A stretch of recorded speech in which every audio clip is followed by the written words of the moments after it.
Okay, podcast number 17 with City Prosecutor candidate Ms. Megan Cow. Welcome to the podcast. Thank you for having me, Nick.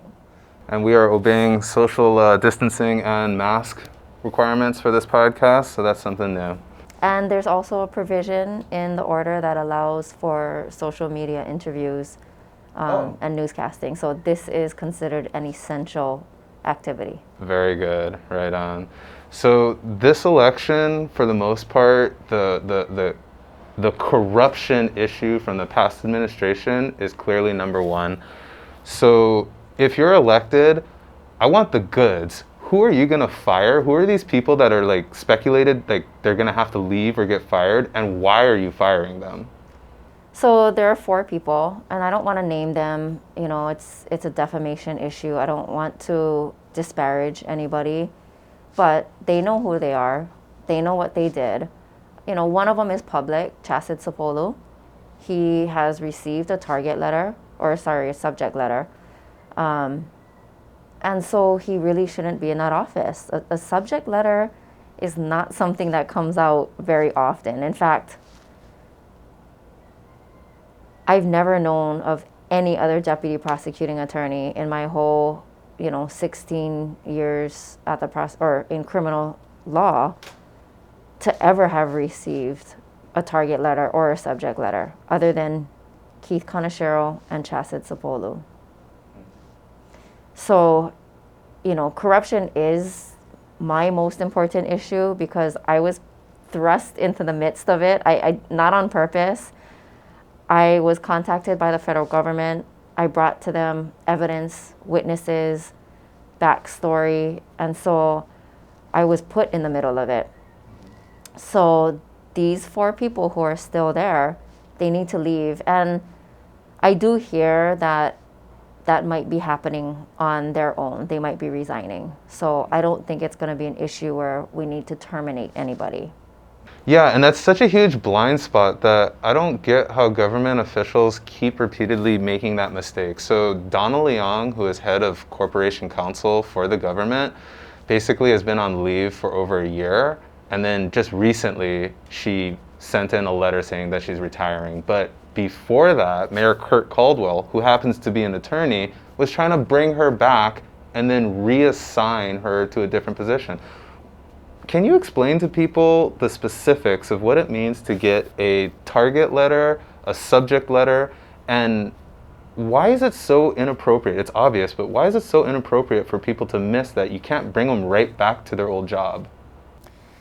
A target letter means that the federal government believes that you did something wrong, that you committed a crime, and they're going to charge you. Once you get a target letter, you will be charged with a crime. I have not in my entire career ever seen a defendant receive a target letter and the feds say, "Oh, we changed our mind. Don't worry, we're not going to charge you." I've never seen that happen. So if you've received a target letter, you will be charged. The only question is, are you going to cooperate with the federal government, give them information so that they can continue their investigation, and hopefully get less time when you're sentenced? A subject letter, on the other hand, is a little bit different. It doesn't mean that the federal government actually believes you committed a crime, but the federal government believes that you may have been involved in a crime and that some of your actions are suspicious and warrant investigation. So it's a lower level, right? Target letter, you've done something wrong. Subject letter, we believe you've done something wrong. Your actions show that there's something suspicious, and we have reason to believe that you've done something wrong, although it may or not be a complete violation of the law. So it's a little bit different. Nevertheless, a target letter is very serious because that means the federal government believes you were involved in criminal activity. So to put someone back in their position where those actions led to this target letter or subject letter is a very bad idea. And it's because you now have access to the records that substantiate this target or subject letter. You can either change the records, delete the records, contact witnesses. you have access to the prosecution evidence. So it's a bad idea. Plus, now there's a taint on anything you do, right? So if Donna Leong came back just as a deputy corporation counsel, let's say in the litigation division, and evidence wasn't turned over, now the opposing counsel is going to say, well, she lied about it. Yeah. Obviously, she's under investigation by the federal government. She's not truthful, and the federal government believes she's not truthful. So now, hey, court, you should believe she's not truthful either. It's crazy how we got to the point where she could even be considered, and it made news headlines that the mayor was considering just reassigning her. I don't see how that continues to happen, and that speaks to the corruption that happens every day in government. So a super hot topic issue that a lot of people don't know if it's constitutional or legal is when people get citations for the violation of stay-at-home orders. Do you think they're constitutional? I think that someone should contest the constitutionality of Hawaii Revised Statute 127A. I believe that it needs to be challenged. My role as a defense attorney could be that, but I'm not a constitutional lawyer, so it would be out of my realm of expertise. But I am helping a number of people. I mean, my phone doesn't stop ringing, really. I have helped and am helping a number of people who have gotten citations. I mean, if you heard on the news, this elderly couple was eating in their car at a beach or I forget where it was, but in the public, and they were in their car, and they got cited. And I mean, that's appalling to me. I mean, we have privacy rights. We have constitutional rights that cannot be taken away by the government. State government, federal government, local government. We have inalienable constitutional rights. They cannot be taken away. Eating in your car in your own privacy is a privacy issue. It's a Fourth Amendment violation once the government comes in, searches your car, or seizes you by issuing a ticket. Same thing in your home, right? This notion that you could have a boyfriend or girlfriend that lives in a different home, but your boyfriend comes over and now you're in violation of this COVID order. I mean, you are in the privacy of your own home. The government cannot intrude on that. And so I believe that the government has overstepped its boundaries, and these tickets that are being issued, the majority of them do not have probable cause. And that's the problem. So, you know, my role right now is a defense attorney, and so I help these people pro bono for free. If I was the prosecuting attorney, I would have to do the same thing. Look at it to determine if what the police were doing was okay. Did they have probable cause to issue this ticket? And if they didn't have probable cause, the case must be dismissed. Wow. Yeah, that's really good information, because a lot of people have been pushing back on the constitutionality of not being able to protest peacefully. Of course, if it turns into rioting, that's a whole different thing, but peaceful protest and just the intrusiveness, that's another angle. I'm glad you added that. So in the world of all that is legal, there's government attorneys and then there's private sector attorneys. Unfortunately, I feel as though sometimes there's been like a dog whistle, all the dogs can hear it, but it might not be audible for everybody, but the dogs hear it. I could tell that you've been questioned about your successes, both in the public sector as a government attorney and in the private sector. And I've even heard really bad rumors like, oh, she's just going ahead and running for city prosecutor because she's trying to get a job. Yeah. Can you please explain your successes on the government level attorney, and then also as a private attorney, explain your successes and what this means for you financially? Yeah, sure.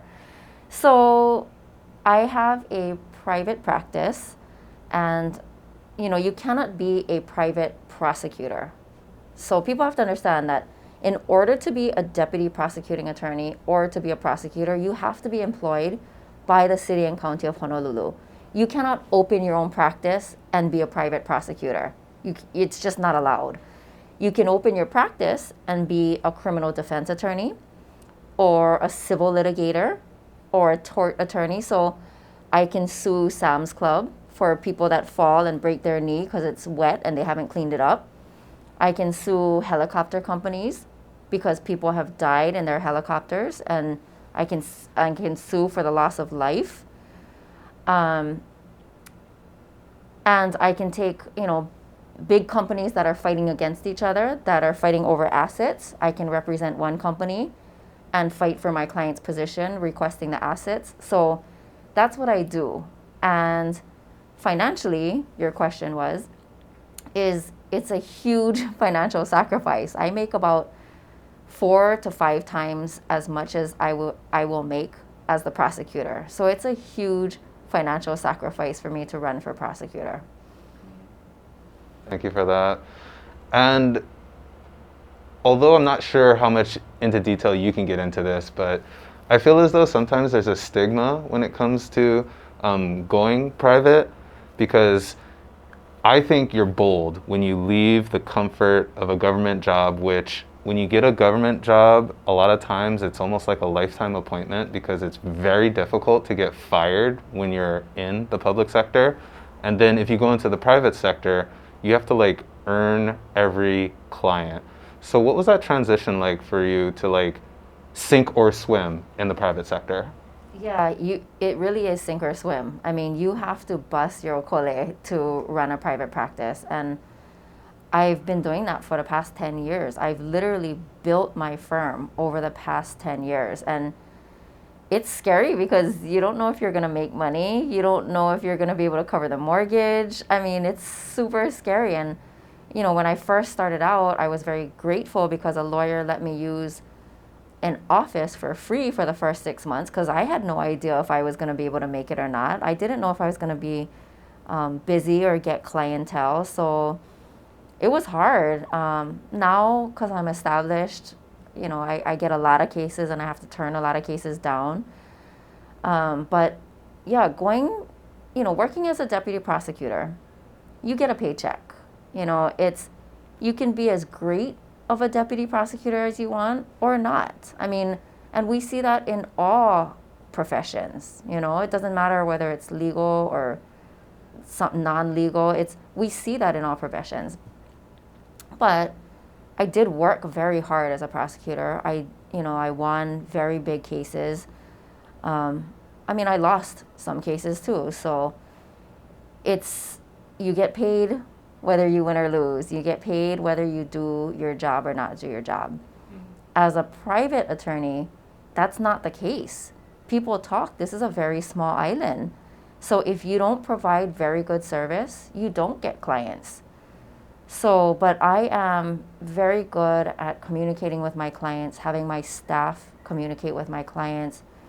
If it weren't for my staff, whom I love very, very much, I wouldn't be able to run for prosecuting attorney. But I have put myself in this position. I have busted my okole over the past 10 years to get to the position where my practice runs smoothly because I have great employees and they carry me, and I can take 90% of the day and run my campaign. Wow, that's important that, you're doing it it's all on you. I've been blessed, and I'm like a second generation bail bondsman. If I have a question, I could just ask the expert, my dad. This whole family business, I have that advantage. Did you have any sort of advantages that helped you get through things? Because it's kind of unclear what your family situation was like growing up. Could you go into that? Yeah. No, I had nobody from when I was very young. And I knew from a very, very young age, I'm talking about 8 years old, that nobody was going to take care of me or my sister. So my mother is she has her own dependency issues. She suffers from mental health issues. So, my sister and I had to live on the streets at 15 years old. And I haven't seen or heard from my mother in 25 years. I mean, I don't even know where she is. She's somewhere on the mainland. My parents were divorced very early on, but my dad had his own addictions, crystal methamphetamine. And so I didn't know him for a very long time. But when he was older, I did take care of him when he got sick. So yeah, we didn't have anybody. Nobody helped us. Nobody, I couldn't lean on anybody. I couldn't ask anybody for direction. And there have been times that, I just cried every single day because I didn't know what I was going to do, So yeah, it was tough. Well, that's what builds you into the person that you are today, right? It's that pressure that like builds the diamond and it's rock hard, right? You got to go through that. So I respect that. Thank you for that story. So when it comes to like rehabilitation, it seems like you have like a really unique angle because of what you just explained with your family. You've also been very outspoken and you've been a supporter of the Habilitat rehabilitation program. Why are you so high on the Habilitat program? So that's not to say that the other programs are not good. It's just that the criminal now is not the criminal that we were looking at 20 years ago. So you cannot just treat the addiction. We have learned that we have to not just treat the addiction, but we have to treat the person. And what that means is, and most people cannot understand this because they have great families, which is a great thing, but a majority of my life, because I didn't have a place to go, I was living on people's couches, right? So I didn't have any responsibility to the home because I was just staying there overnight or for a couple of nights. So, I would sleep on the couch, grab something from the fridge and leave. I didn't have to make my bed. I didn't have to clean the kitchen. I didn't have any responsibilities to the home. And that's what we're seeing now, right? People that have drug addictions having kids, raising those kids in the drug addicted environment with violence, drugs, and crime. And so these kids grow up not having any responsibility because they don't have to make their bed. They don't have a mom or dad that wakes them up in the morning and says, "Okay, make your bed, brush your teeth, eat breakfast, clean up after yourself." It's very different when you don't have that. You don't have any responsibilities or anyone to that you owe anything to. So criminals are coming up and they've never been taught that. And what Habilitat teaches you is responsibility, right? Make food for yourself, and when you do, clean up after yourself. Wake up in your bed, and when you do, make your bed, right? Clean your bathroom, know when to relax, know when to work hard, and know when to celebrate without using drugs or alcohol. But the most important thing that Habilitat teaches that's very, very, very important that a lot of the other programs don't do, some may, but a lot don't, is they teach them a trade.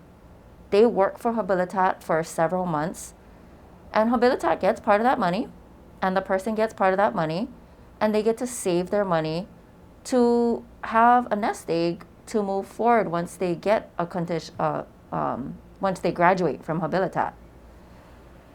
So this empowers the person to be a productive member of society and to be independent, right? Because you need to have a job to feed yourself and to feed your family. So it's super important. And a lot of people don't have the ability to learn their own trade on their own. They just don't know how to do it. And Habilitat teaches that. So it's an overall program. It's not just a drug addiction treatment program. Wow, that's actually quite revolutionary. I didn't know that because the big flaw in keeping people locally versus in Arizona is that trades program. People talk about wanting to be in Arizona away from their family just so that they have the opportunity to be in better conditions and to learn a trade or a skill. Here locally, you don't have those opportunities when you're in custody. So one of the solutions to help moving forward these people who are on the fringes would be programs like Habilitat. You kind of brought that to my attention, and I had no idea that they did that. So I'll tell you, even though this is not my kuleana as the prosecutor, the Department of Public Safety needs to be headed by a director who understands this, because then he or she can retain a programs director who understands this, and they can start implementing these things into their programs. That would be huge. Yeah.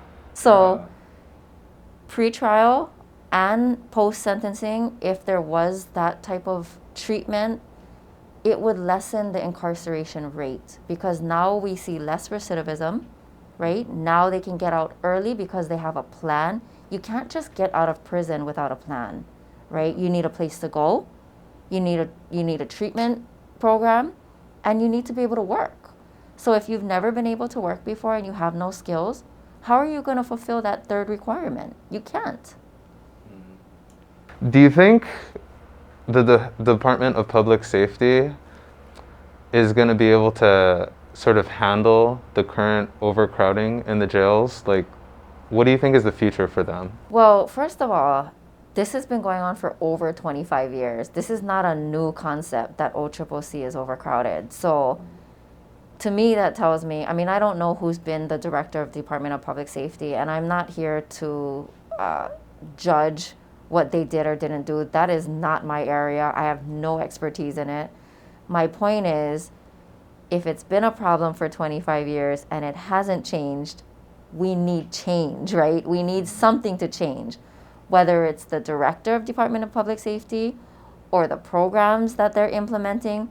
Something needs to change. So the prosecutor cannot just say, oh, because the jail is overcrowded, we're just going to stop charging crimes. How does the community benefit from that? It doesn't. And in fact, it puts us at danger. So the Department of Public Safety is going to need to do something to address the overcrowding, whether it's have a pretrial services division where they can let people out without bail and supervise them appropriately. That means you need the proper amount of staff, you need the proper programs, you need the proper ability to monitor, whether it be by GPS bracelet or checking in every other day, whatever. I mean, there needs to be an alternative. But I'll tell you right now, you and I have talked about the December 2018 pretrial report to the legislature. Yep. It's not feasible. We don't have that right now. Mm-hmm. That's why we're stuck here. These guys can't post bail. People keep getting arrested, and the Department of Public Safety doesn't have an alternative to release them or to treat them, so we have less recidivism. Mm-hmm. Yeah, he's doing. That's why I always keep the report right there. Oh, there you go. Yeah, not sure if it's in that frame, but it's right there. But yeah, no, it's important because you gotta have, like, they did the actual focus on that section, the pre-trial detainee, and they broke it down so that you don't have these, like, urban myths that, oh, it's people that are all just, people caught on marijuana cases and they're languishing, or people on nonviolent misdemeanors. It's actually a lot different once you look at the population and you look at the solutions, and then you realize, oh, there's no funding. That's why we're in this position. Yeah. And, other candidates have made that their platform, right? Mm-hmm. We don't have the proper bail system. People are sitting in prison because of marijuana charges and they can't post bail. It's just not true. Those were false narratives, and that report proves that. Mm-hmm. And even though I'm in the position as a bail bondsman where I'm the private sector guy, and I'll be the first to admit, I'm probably like a luxury brand. If you could afford to pay a bail bondsman, you could get your loved one in and out in an hour or two, and that's a luxury sort of service. What I've been screaming to everybody is, just because somebody's in custody because they're indigent, that doesn't mean that they have to post bail through me. If they don't have the money, there's the intake service center, there's supervised release, and reforms need to be done within supervised release because that's cash free to the defendant. Let's get them out somehow, but we need some sort of disruptive forces to make it cheaper so that we can get people out and actually supervise them, or fund the people that are actually there. That would be a great start, but whatever. Well, part of that is the prosecuting attorney has to educate the legislature because legislators don't know about the criminal justice system. They only know what, same as everybody else, what they see on TV, what they hear on the news. The prosecutor needs to be a community leader and go out and educate people and say, listen, legislature, you do need to use funds to fund the Oahu Intake Service Center. You do need to use funds to create treatment facilities. You do need to use funds to treat the mentally disabled. So it can be done. It hasn't been done in the past, but that's part of what I'd like to do. Yeah, and then now we have like the public pushing back and starting movements like hashtag defund the police, which is like terrible. But what the definition could also mean is just reappropriate funds so that maybe within the police department you have like social worker specialists so that not everybody needs to get arrested. Maybe a social worker, a counselor of some sort can help mediate a dispute, as opposed to, oh, now I got a charge, I'm in custody, I got to post bail, I got a record. Well, I will tell you, police officers don't want to show up to bandage somebody that is homeless, that is suffering from mental health disorder and drug addiction. Police officers don't want to do that. That's not their job. You know, it shouldn't be. So if we can use funds for other people to do that, then yes. Arguments, they don't want to be counselors. You know, that's not their job. So yes, that would be a better idea. But crime, of course, they've got to be there. Anytime there's any type of crime, then they have to be there. It doesn't mean taking money away from the police so that we don't charge people with crime. Yeah. And in my 20s, I thought like being a cop was a super cool job because you could like get a gun, you could like, you know, go out with a car, you're like that person of authority, you get to train, you know what I mean? I always thought being a cop is like a really cool career because you could start off doing one thing and then there's so much like different things that you could do within the department. Oh, you want to become a detective, oh, maybe you want to go to school, work in like CRD, the office and stuff. I'm like, this is an awesome career, but it's changed. The complexion has changed, and now there's all this heat on the police. You know what I mean? Yeah. It's a different job today. Yeah. It's very disappointing to see that movement. We need police, and we need to support our police department. That's very clear. Yeah, absolutely. So traditionally, like, the legal profession has been dominated by, like, men. Usually skewing older, usually skewing Caucasian, but that's the reality of what it's like in today's still legal game. You're a woman, and I feel as though you've been targeted as if, oh, we're gonna question her leadership skills, we're gonna question if she's supervised or managed anybody. I'm putting it right to you. What do you think your strengths are as a leader and as a manager? And then secondly, do you think this is only coming up because you're a woman in a male-dominated industry? So, running your own practice is not something you just slide into. It's a lot of work. I mean, you build your clientele, you hire employees, and it's difficult to find very good employees. And once you get them, you train them and you supervise them. And I've been doing this for 10 years. And my strengths as a leader is that I listen to people.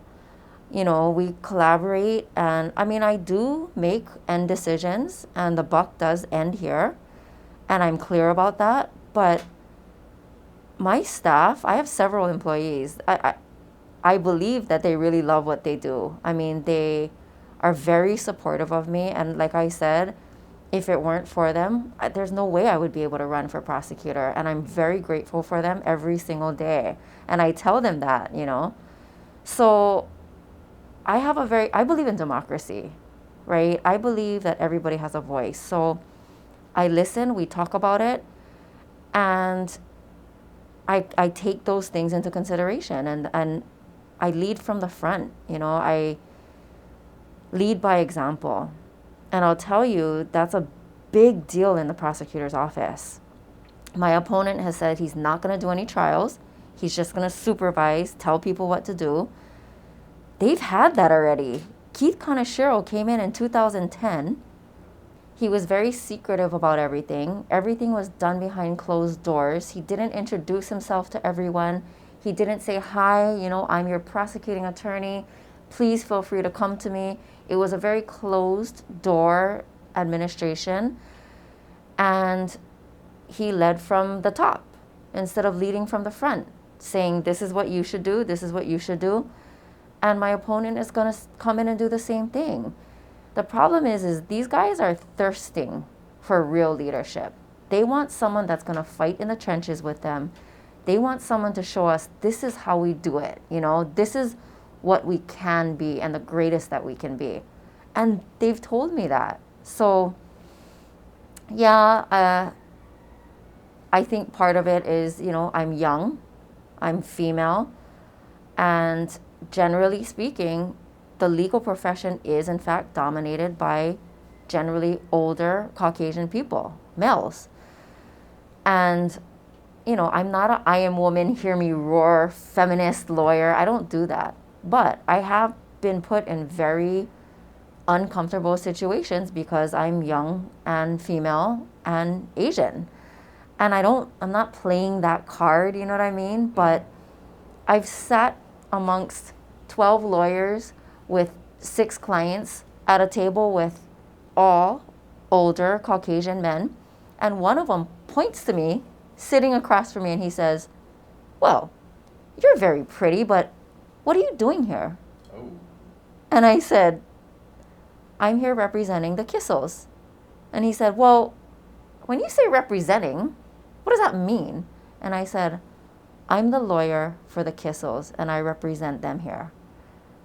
And I mean, you should never have to announce yourself and then defend yourself for doing your job.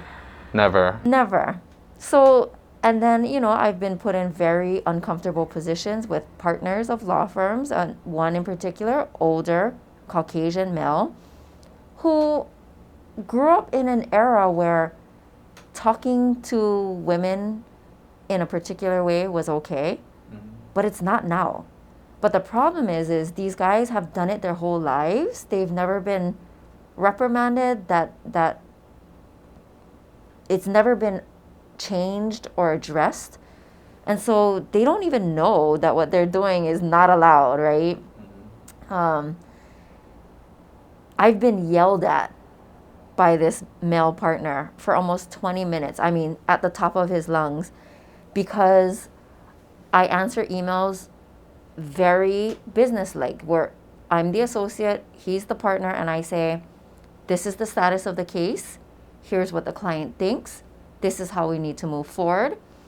And I get scoldings for not asking, how are you doing? How are you feeling today? I mean, and I'm being berated, yelled at as if I did something wrong for 20 minutes. And I'm just like shocked. I don't know what to do about it, right? So I left that firm, but I am a very strong, very independent, very resourceful female.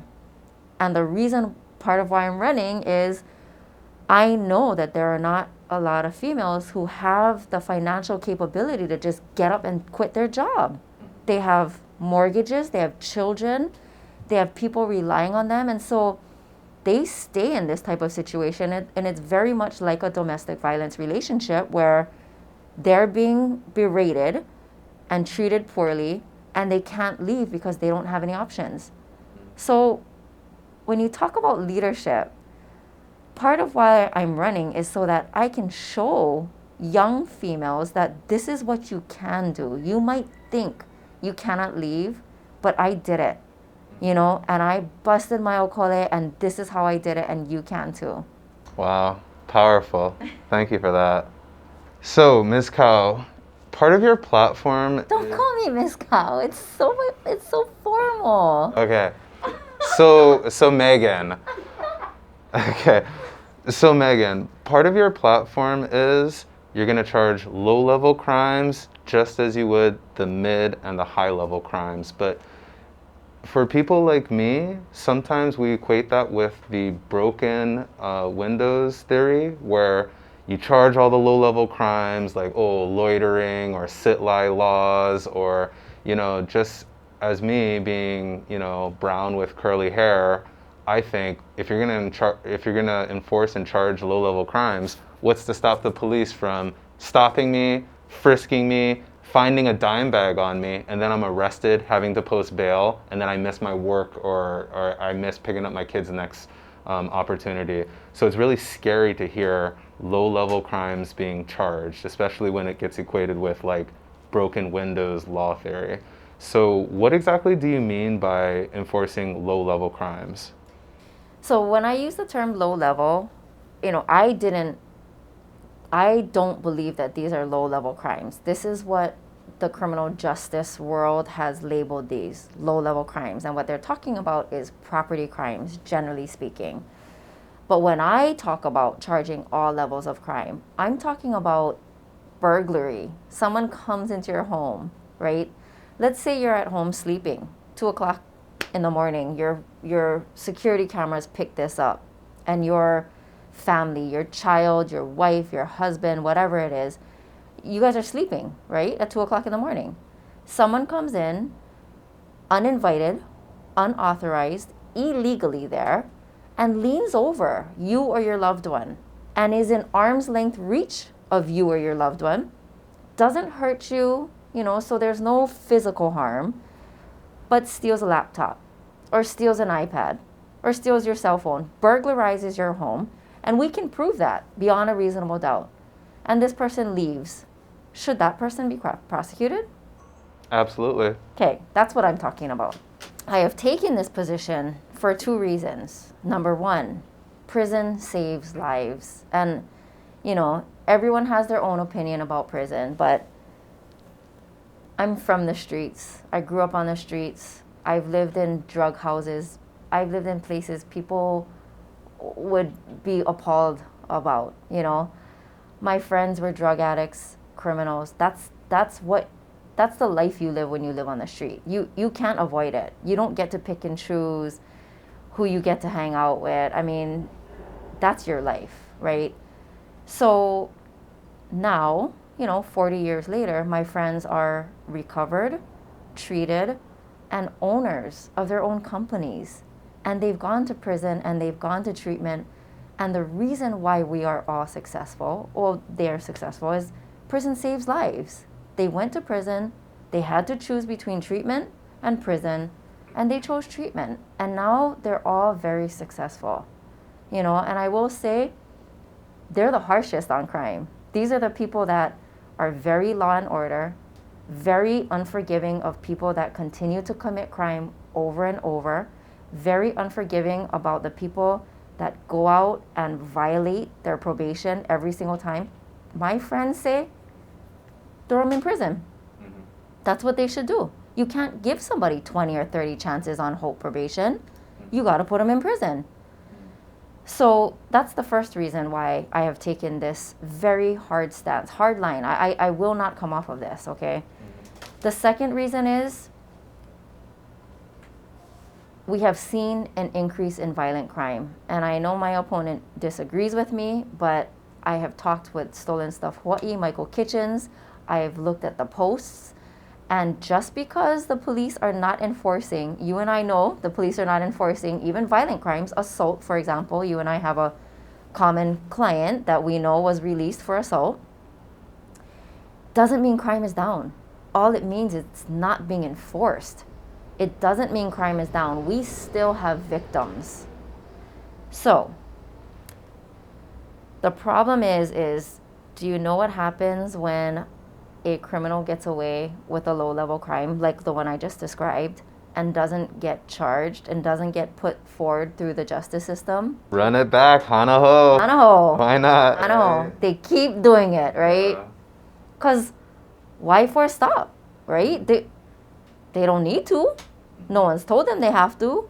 So, let's say someone burglarizes a home or steals a car for the 21st time, right? They've gotten away with it, been arrested, released, never charged.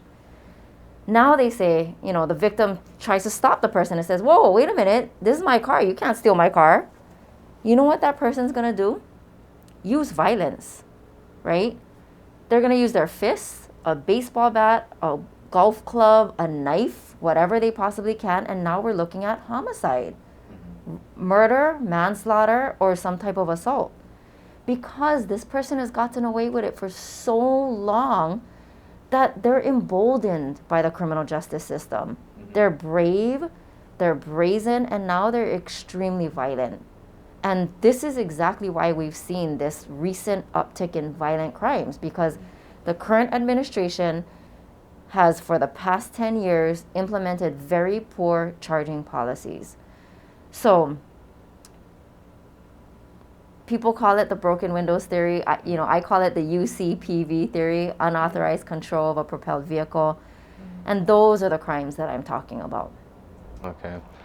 Yeah, it's really important because everyday people, like, we want there to be enforcement of laws so that the crazy person in the middle of the intersection of Kapiolani and Kalakaua who's trying to direct traffic, putting themselves and other people in danger, but it's the same person you see there almost every day because it's on my commute. I'm like, oh, this person, now they're in the middle of the road today.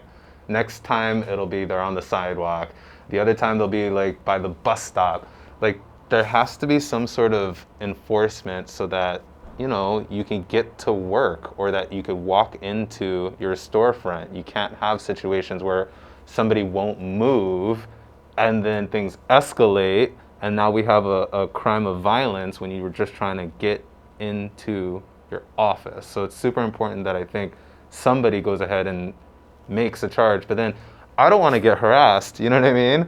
I don't want somebody coming into my car and investigating me or patting me down because I look a certain way. Well, first of all, that wouldn't be able to happen. You need police officers need probable cause in order to search or seize someone, and that means the reasonable person would believe that criminal activity is going on, right? So, and even if they just pulled you over because you're dark curly hair, and they said, "Can I search your car?" and you said no, they could not search your car. And I see the stuff that happens on the mainland. I have seen the stuff that happens here, both as a prosecutor and a defense attorney.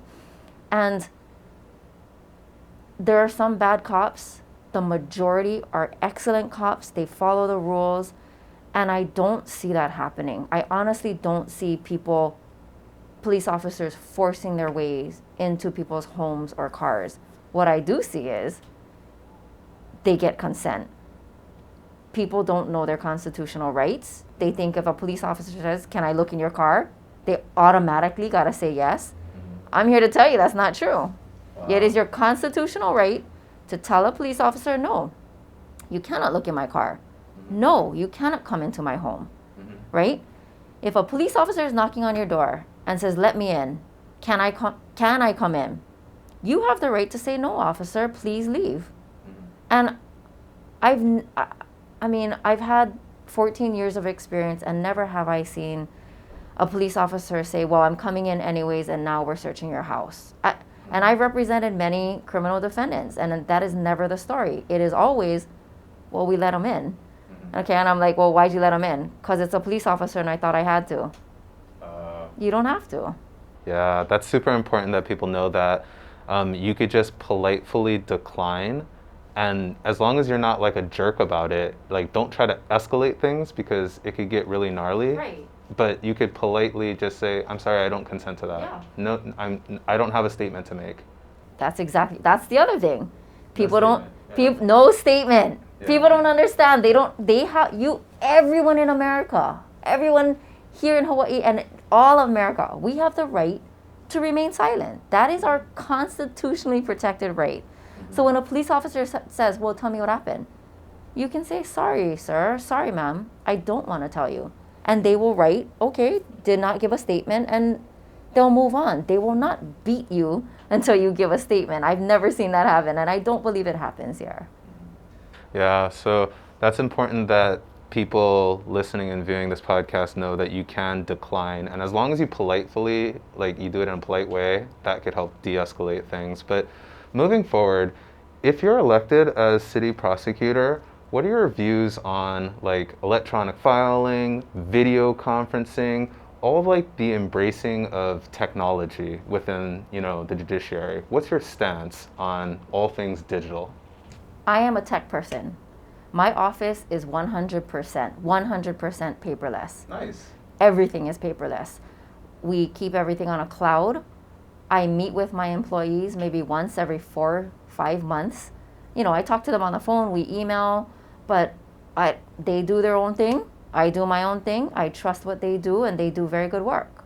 So we all work remotely, except for my legal assistant who has to be physically in the office because she has to receive mail.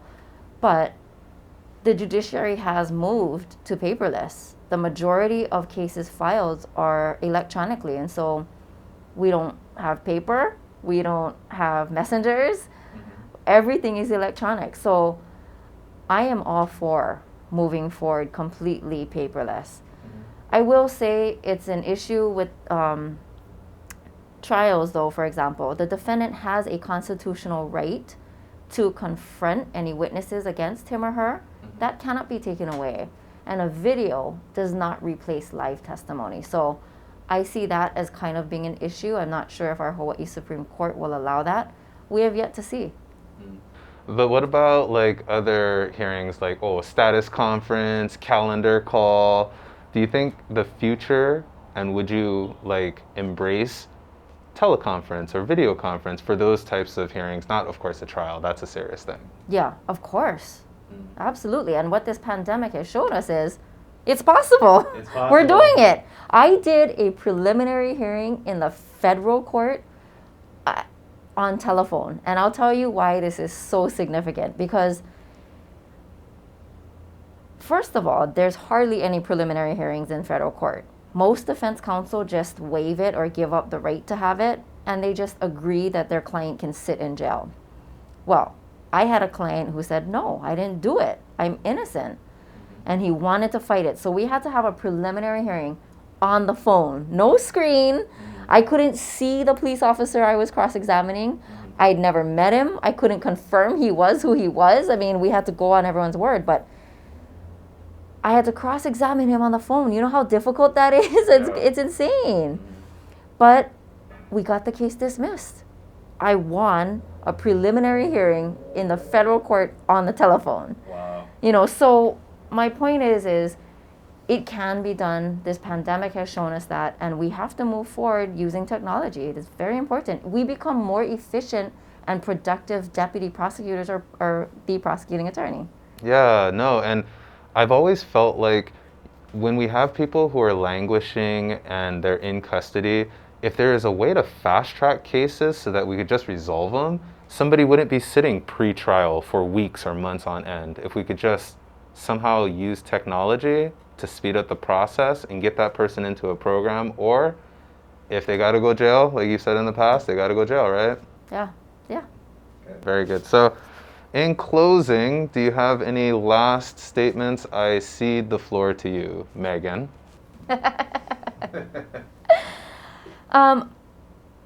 I have stood for two things during this election. Number one is end corruption. Number two is bring change to Honolulu. And the reason why this is so important is I think people are really just sick and tired of seeing the same old. People are very sick and tired with the old boy network. And I am clearly not old boy network. I make waves, I shake things up when I have to, and I feel like I'm reasonable and objective when I need to be, but I stand up for things and I'm a fighter, and I think Honolulu would prefer that I be fighting for the victims and for Honolulu. All right, very good. Nice closing statement. Thank you very much for your time. I appreciate you coming in on the podcast. Of course, thank you. Thank you for having me. Right on, thank you.